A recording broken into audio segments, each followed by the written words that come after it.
Welcome to another video, Purple Political Talk here. Today is Tuesday, June 15th, 2021, and today we're going to be discussing Vice President Kamala Harris's unfavorability and unpopularity in the United States. We're going to be discussing the real reasons why Kamala Harris is much more unpopular than some of her predecessors. But before we do that, I want to remind you guys to please like, subscribe, turn on post notifications to be up to date with our latest content. And I also wanted to put it out there that I'm going to be going live on June 22nd for the New York City Democratic primaries for their mayoral race. This is a very interesting race, and I'm really looking forward to doing that coverage. So, now that we're done with that, let's get started with the video. So, during this video, we're going to be looking at a couple of different factors of one just proving Kamala Harris's unpopularity, and I think it's pretty stark compared to her predecessors in the vice presidency. And then the other part of the video, I'm going to be giving you guys my analysis and why I think Kamala Harris is mildly unpopular compared to her past predecessors. So I'm going to start by showing you guys direct comparisons between her and Mike Pence. So at this point in the presidency, Mike Pence had an approval rating of 50%. With this poll, which is May 1st, this is the most recent poll for approval rating that I could find of Kamala Harris. I had a tough time finding these polls. I'm not sure if I wasn't looking in the right place. However, this poll, I mean, generally speaking, should be pretty stable compared to where she is now, if not even worse, because just last week we saw Kamala Harris travel to the three triangle countries in Guatemala and Mexico, and she really had a tough time with that trip. And it was a big media blunder, which I'm going to talk about more later in the video. So we can see here that Kamala Harris has a 24 plus 17 approval rating, so that would be 41 approval amongst voters, and she has an unfavorability rating of nearing there. It's 49 if I'm correct. 13 plus 36. So yeah, 49. So she is disapproved by 8 points. I think this is very, very noticeable because going back and looking at polls for Mike Pence's first 100 days, and this is just his predecessor, and I can tell you with Joe Biden, it probably was even higher approval compared to Mike Pence. Kamala Harris is falling way behind. And this is considering her that she is she's a Democrat in office. And, you know, Democrats have tended to have higher approval ratings. So I think that, generally speaking, Kamala Harris is unpopular. And I want to compare that to Joe Biden. At this point in time, let's just use the same polls from the same time region. So that would be around here. 53.5% approval to 40% disapproval. I mean, 53 compared to 41 it's a stark difference. It's 12 points. So you have a 12-point gap between them. In this exact same poll, I was looking earlier, the gap is 9 points. It's still a very drastic difference. You can't really say that there's no difference if it's 9 points. You could probably get away with saying that if it was just 3. So I think that one thing is for sure as of right now, Kamala Harris completely underperforms Biden when it comes to popularity. And I think it's just because she is unpopular. Which, you know, we're gonna look at this graph right here. I think it's pretty interesting because this graph showed at the time of the election the popularity of the candidates, where each fall. Kamala Harris, ironically, was the most popular at the time. But now that has completely changed. I mean, Mike Pence right now is just his ties to Trump. But Kamala Harris went from being really popular in the comparative terms to becoming unpopular. So, and even if you compare that, and then I want to compare now Mike Pence's during his first 100 days, that would be around this mark. Trump was approved by 55%, and he was approved by 50%. That's nearly another 10-point gap, 15-point gap. So you can see how in certain ways, Biden took in approval ratings Pence's place and Kamala Harris took Trump's place, being the more unpopular part of the duo. So I think that for sure Kamala Harris is really, really unpopular. And I'm going to tell you why this is. And it's because simply Kamala Harris is a bad politician. You know, she has certain views and she has certain beliefs, and she really is a strong politician. But her policies is what really digs her in some dirt. You know, I think at the end of the day, what really hinders Kamala Harris is that she lacks certain people skills necessary to hold political office, like the vice presidency. What do I mean by this? You know, Kamala Harris, if you ever look at her, whenever she's doing an interview, she always ends up laughing about anything that's, you know, really not that funny.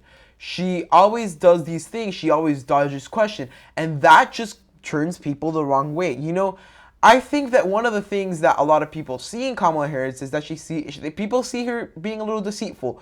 And even amongst Democrats, this is all across the board. I'm going to tell you that I've turned on recently CNN. I've been watching MSNBC, and I've noticed that, you know, while these news networks usually have very pro-Biden administration content, I've noticed that recently their content against Kamala Harris has ramped up a little bit.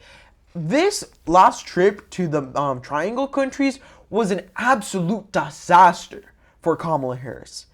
It really was a media blunder. And I think it's just her lack of political skills. And I think realistically, Kamala Harris is unpopular with a lot of Americans, but she's actually unpopular with the people within her own White House. CNN reported just recently that people within the White House, senior White House advisors and, you know, staffers, even including Joe Biden, were not happy with Kamala Harris and her recent performances. And, you know, I think that Kamala Harris was good politics to win the election, but as vice president, she's really not having as many good results. And I really think this is attributed to one thing. Kamala Harris has the experience on paper. She's been a senator from California. She was the attorney general for California for a long time. She was a district attorney.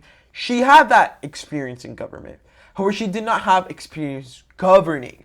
That is one of the biggest challenges I think will face Kamala Harris for the rest of this term, and will hinder her popularity within the White House, within her party, and within the whole country. And I believe that is, she was just a result of the donor class. She was the result of the rich Democrats, the top of the top, liking her, thinking her like identity politics would be a great pick.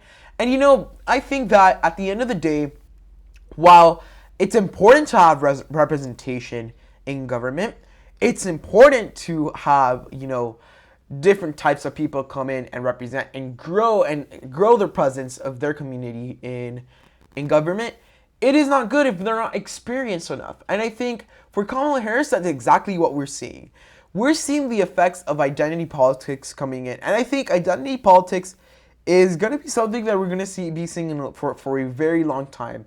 But, I mean, for the Democrats, what might have been a short-term victory in choosing Kamala Harris as a vice presidential pick might really come back and bite them in the future whenever she has to run for president.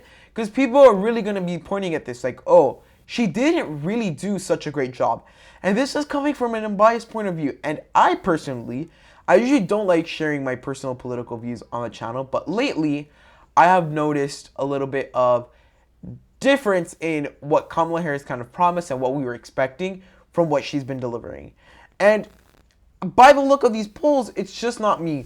And I'm gonna tell you again, the biggest thing here is that she is completely going under Biden. You know, Biden has done a decent job at his presidency. However, Kamala Harris hasn't really followed up and, you know, kept to the same standards that Biden has been. And just her massively underperforming is just a great example of why it's such a challenge for her. And I think that it's impossible to deny at this point that Kamala Harris is unpopular. She is. Now, Kamala Harris and the Democrats really are going to have to figure this out soon. She has to bring her popularity back up to points where she could easily go back and win elections. She could be a very good figure because, you know, for the Democrats, it's not a good thing having Kamala Harris be unpopular.